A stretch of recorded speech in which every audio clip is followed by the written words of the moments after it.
Panda. I got broads in Atlanta. Just took the lean in the family. Credit cards and the scammers. Hitting the licks in the band.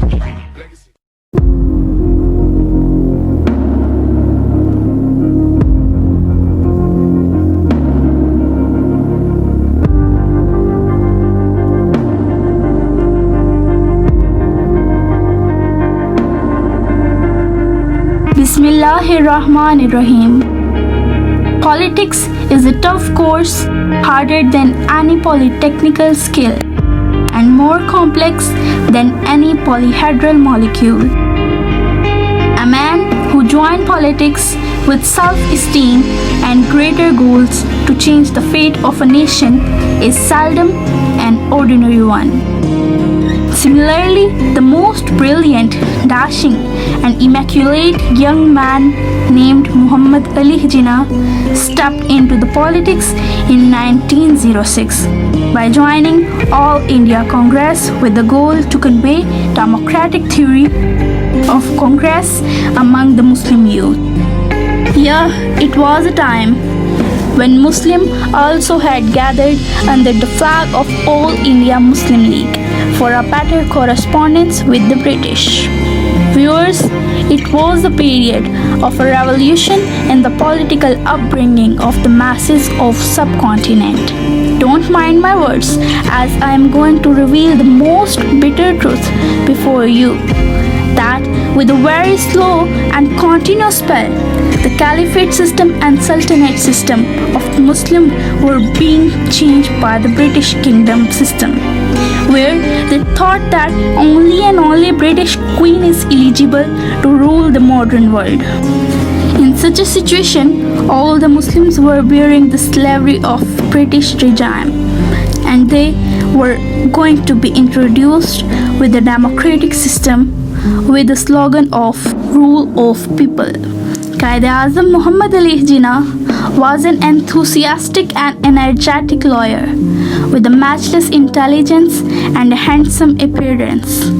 He was distinguished in all respects. After joining Congress as a young lawyer, Jinnah also joined Muslim League in 1913. And as a common member of both the parties, he tried his best to create an environment of harmony between the Hindus and the Muslims. It was just because he very much knew that both the nation has a common issue of slavery, and as the British could transfer the rule as per ratio of population to the natives, that they will again live happily and freely.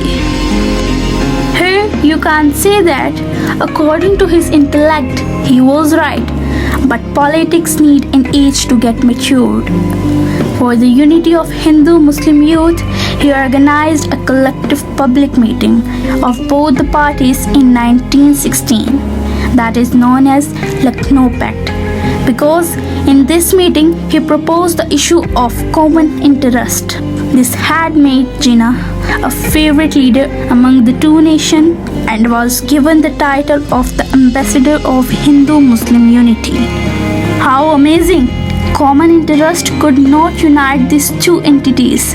Time was evaporated rapidly, and so was his hope to see united India, and Congress always pled for Akhand Bharat. Time had engraved a clear evidences for the impossible ideology of Jinnah.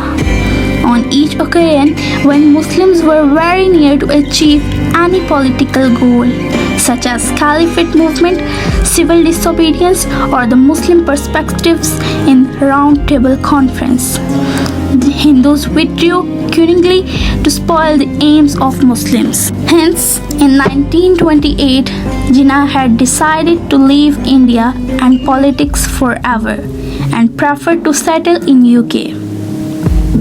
During the cycle of Round Table Conference, Muslim League had lost one of the most active members of it, Maulana Muhammad Ali Johar. Jinnah's revolutionary personality was the only solution to reactivate Muslim League, because Allama Iqbal was losing his health and continuously beckoning Jinnah to come back to India and preside Muslim League.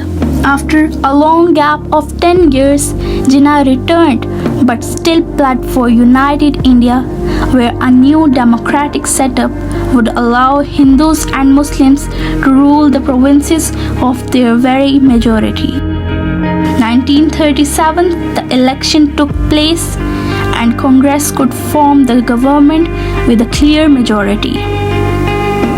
Muslims all over the India were treated cruelly by Hindus, and Congress openly displayed all its prejudice against Muslims.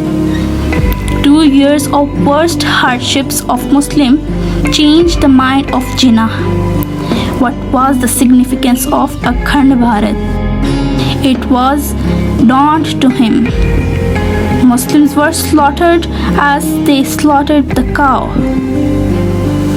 Taken modest by Hindus, mosques were turned to dunghills, stables, or temples.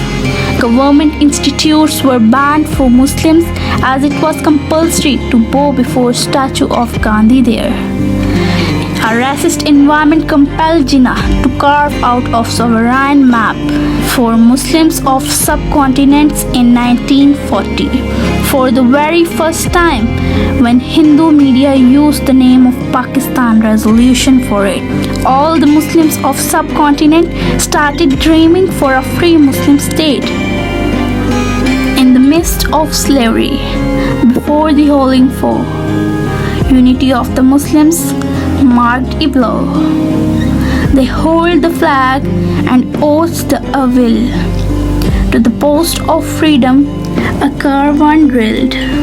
He led the way with the bond of faith and claimed a new land to flush the wraith. They learned the law, they turned the table. With the new world order, sovereignty stable. When the real meaning of two-nation theory were understood by Jinnah, he trained and united the Muslims to achieve the only goal of freedom. Hence, the only ideological state, Pakistan, emerged on the map of world, and the nation honored Jinnah to pronounce as QUAID-E-AZAM.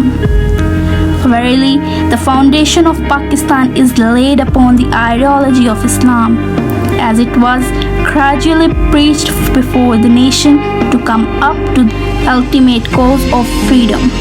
QUAID-E-AZAM Zindabad, QUAID-E-AZAM Paindabad. यूं दी हमें आजादी के दुनिया